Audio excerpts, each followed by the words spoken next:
As Chris mentioned, I'm with MDG, and we are a marketing firm that was hired by AAPEX, and we're working with them to do attendee acquisition this year, as well as some exhibitor communication. So you may have heard from us through the exhibitor newsletters, for example. So what I'm going to be talking to you about today is pre-show marketing, so what we're doing to market the show to attendees, pre-show planning, which is what planning that you can be doing ahead of time, at-show marketing, so marketing that you'll be doing during AAPEX, and then post-show marketing, so how you'll be following up on the leads that you get at AAPEX, and then just tips. All right, so pre-show marketing, this year we came up with a theme for our campaign, which is It's What's Inside. And the idea behind this is that our buyers and our suppliers, exhibitors, deal with the parts and tools and supplies that keep cars running, that are vital to keeping cars on the road, much like our organs are vital to keeping us running. So we did kind of a hybrid of that. So you can see we have a heart engine, and that's been our lead in market so far this year. So if you've seen AAPEX marketing, you've probably seen the heart engine. We have a brain CPU, and then lungs air filter, and those will be in market, I believe, starting in Q3. So you might see those coming in our print ads soon. And the idea is that our exhibitors are the heart of the show. Our attendees are the buying power or the brains of the show. And the media are the lungs that breathe life into the show. So if you've been to apexshow.com, where you select if you're an attendee, exhibitor, or media, you'll see that it lines up with that. So these are the print ads that are or will be in market, and then we're also doing attendee newsletters to promote show features to them. Specifically, we've been pushing Mobility Garage, Technology of Tomorrow, and Let's Tech, and the new product and packaging showcase very hard to the attendees, because we hear from them that they want to know what's new and they want to know what's emerging in the market. So we want to make sure that they know where to find those things. All right, so then talking about pre-show planning, so things that you can be thinking about right now. The first is setting a goal or objective for the show. And a goal or objective, our marketing objective, is what you want to accomplish at the show. And this is something that you don't have direct control over. So your objective is not just to have a booth at AAPEX. Your objective is something like increasing exposure or generating leads, something that relies on the market to be participating in it as well. And then the resulting measurement of a marketing objective is out of the marketer's control. So you can employ tools in an effort to achieve that objective, but the actual result is in the hands of the marketplace. So when you're doing your objective, if you're like, I can control whether or not this happens, then you need to take another stab at your objective. And then you want to make sure that your objective is quantifiable. So you need to be able to numerically measure whether or not you have achieved it. And we'll have some examples as we move forward. And then it's critical to define your criteria of success. So if you want to generate leads, what does a lead mean to you? So we have some examples to help illustrate this. So for example, objective 1, if your objective is to generate 100 qualified sales leads, that's great, it's quantifiable, it's out of your control, it's a really great objective. But what is a sales lead to you? Am I a sales lead? Probably not, because I am not going to purchase your product because I work at a marketing firm. So sales lead could be a director level and above job title at a chain service and repair shop. So then after the show, you measure it by evaluating your lead report at the end of the show and seeing how many of your leads fit that criteria. And then you'll know you either have under 100 or hopefully over 100 and you've achieved your objective. Second example is conducting meetings with 10 key customers. So again, it's quantifiable, it's out of your control, so it's a great objective. But what is a key customer to you? You need to define that. So it could be an existing account that generates over $100,000 of purchases with your company in a year. So then you can measure that by tracking the appointments and the meetings that you have at the show and seeing how many of those fit that criteria. And then you'll know very easily whether or not you achieved your objective. So the third one is a little more ambiguous. So it's increasing awareness of your product. Again, you want to quantify it, so we're going to say by 5%. So what you want to do is we have to define what awareness means, and the way that you do that is by setting a benchmark. So you can benchmark it by, before the show, having aided or unaided recall of your product. And for those of you who don't know, Say you were trying to determine benchmarks for laundry detergent. Aided recall would be if I went to you and said, all right, out of all Cheer, Tide, and Dreft, how many of these have you heard of? And you would let me know which ones you've heard of, and say that I work for Tide, and I'm like, okay, we see that 90% of people have heard of Tide prior to the show. And then after the show, we give them the same list and see how many they've heard of. And then see if we have increased awareness by the percentage that we're looking for.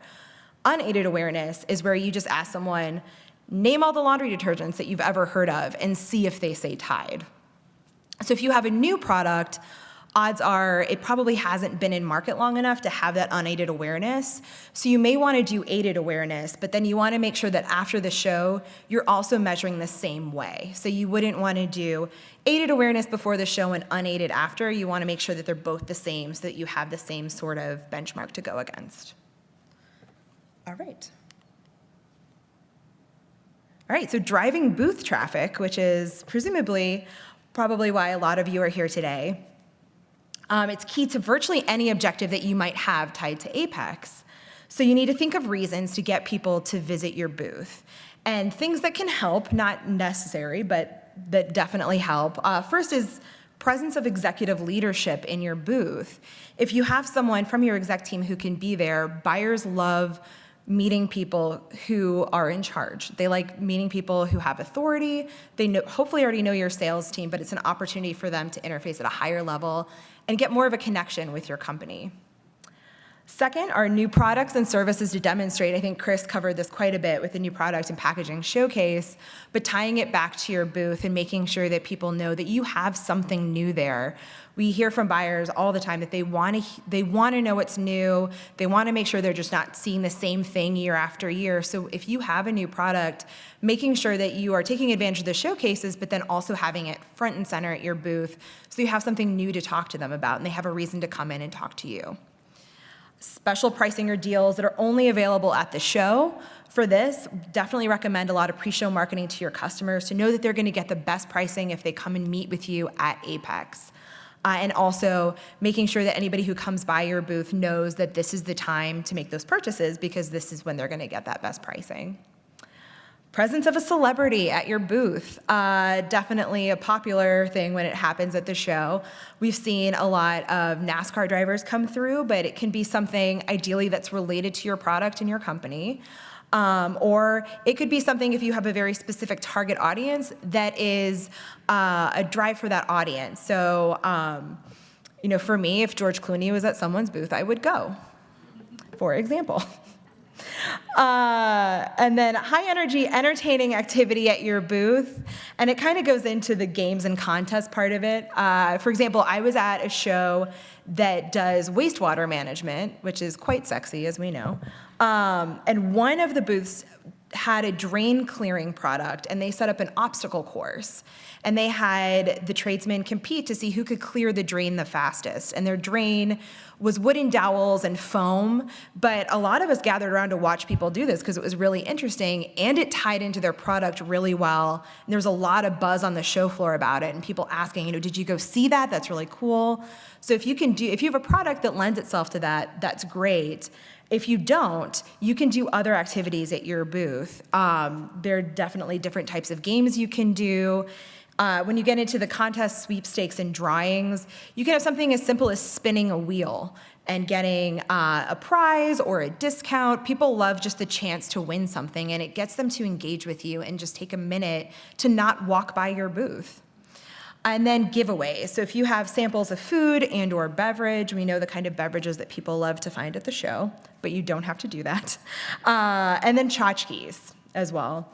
So if you have any of these things at the show, use them as messaging points beforehand. Let people know that they can come and win an iPad at your booth or meet George Clooney. Or they can see the new products that you have. And then if you are doing something unique in your booth, specifically those celebrity appearances, but if there's something that's really cool that you're doing that's different, let us know because we want to market it as well. It's in our best interest to have attendees who are excited to be there, staying on the show floor, and we get excited about it as well. So just make sure that you let someone know from Glasgow or myself, and we'll make sure to work that into our marketing. All right.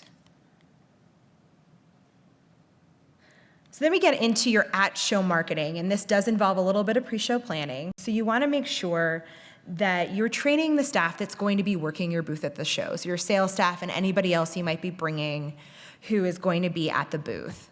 So the first thing is making sure that everybody knows and hopefully helps sets the objectives for the show, that you're all on board and you're all on the same page as to why you're there and what you're trying to accomplish. Appearance, and this is something where you have buyers who are walking a busy trade show floor and you don't want to give them any reason to not stop by your booth. So making sure, ideally, that everyone is in some sort of uniform, whether it's the same color polo and pants or polo and skirt, and making sure that everybody looks approachable.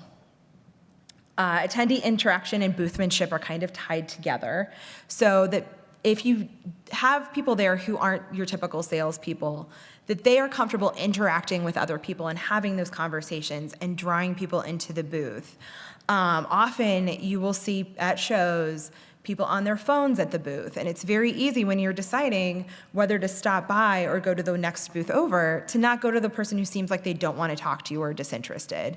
You see people eating at the booth and you usually don't want to go interrupt them. So having a code of conduct for the booth, if you need to use your phone, that you step away, if you need to eat, that you step away, and that everyone there is ready to engage with anybody who comes by. And you also want to make sure that you're not coming off as too desperate or too, I call them clipboard people in Chicago. They're the ones who ask if you have a minute for the environment and you just want to like run in the other direction. So there's a happy balance between engaging people and then putting them on their heels and making them want to go to the other direction. And then motivation. So if everybody's on board with your goals, motivating them to achieve those, whether it's some sort of prize for the person who makes the most sales at the show or who has the best interaction is voted on by your peers, giving people a reason to care that they're there and want to do a good job. If any of you have been outside the show doors before they open, there's an energy there and people are excited to come in and they're excited to see the products. So they're only going to be as excited as you are. So make sure that you are happy to be there, that you have your energy up, that it's a good environment that people want to be involved in. All right, and for more at-show marketing, public relations. So the easiest thing to do before and at the show is make sure that your booth number is on all of your communications. I think you all have your booth assignments by now, so add it to your signature in your email. Have your salespeople add it to the signature in their email. Make sure that you're contacting your customers, letting them know where you're gonna be. Directions on the show floor are helpful as well, since it is large. And then also designate media contacts and spokespeople before the show and make sure that anybody working your booth knows who those people are. So if a journalist comes up to your booth, that the person working it knows who to direct them to, that they're not fumbling around looking for the right person, or worse, giving information to the media themselves. You want to make sure the person that's there knows their talking points and is trained on what to say, because it's very easy for a journalist to just keep going, much like an attendee. And you want to, with a journalist, avoid the sales pitch. They're not there to learn the specs of your product. They're there to get a hook for the story. So the story is, how is this product going to change the industry? What impact is it going to have that moves the automotive aftermarket forward? That's what their story is. You can give them a spec sheet that has those details of what the specs of the product are, but you want to give them something that's interesting and different. With the consumer media, it's a shade of that. So with consumer media, you want to talk to them about how it's going to change the lives of the consumers. Why do consumers want to have your product in their vehicle? In what way does it change the world, so to speak? And then make sure you've prepared that statement ahead of time and keep it short. Journalists will likely, after they get the hook, it might get muddied if you give them too much information. So making sure that your message is very clear and brevity. And then also keep a list of the journalists that come to your booth and talk to you and follow up with them after the show. Find out if they need more information, find out when the story's running. Just make sure that they know that they can contact you and that you're in touch with them. All right, and then another way to enhance your ROI is sponsorship, which Chris talked about at length. When you're evaluating what sponsorships to look at and what to do, you want to make sure that you're evaluating them based on your objectives to see which ones might be right for you. So if your objective is increasing brand awareness and exposure, you might want to look at some of the signage and logo placements throughout the show. If you want your company to be seen as a thought leader in your space, then you may want to look at leading an educational session or a Let's Tech session.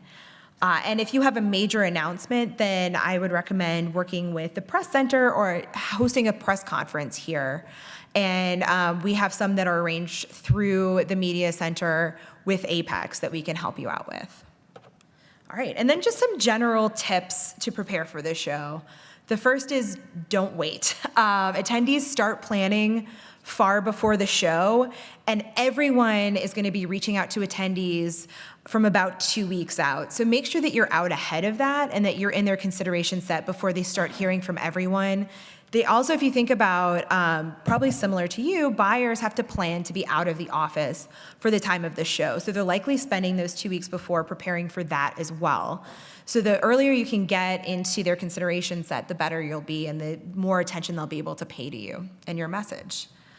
You want to be different, but also relevant. So know that if you are giving something away, like a tchotchke, or if you have food and beverage at your booth, you will have people who just come, grab a handful of candy, and leave. And that has to be okay. That's kind of the sunk cost of having something like that at your booth. But it is an opportunity to get someone to stop and to have a conversation with them. So there is a trade-off there. Take advantage of the resources that are available to you as an AAPEX exhibitor. So you have your e-booth listing. In that listing, it can be as robust as you want it to be. So you can have photos of products you're exhibiting at the show. You can have contact information, press releases, almost whatever you want. So really fill that thing out. Make sure that it has as much information as possible and get someone excited about coming to the show. And then consider the paid opportunities. So at show sponsorships, while there are more than 2,000 booths, there are far fewer opportunities outside of the show floor to get your logo in front of buyers. And this is a great opportunity to do that, assuming that it aligns with your goals for the show.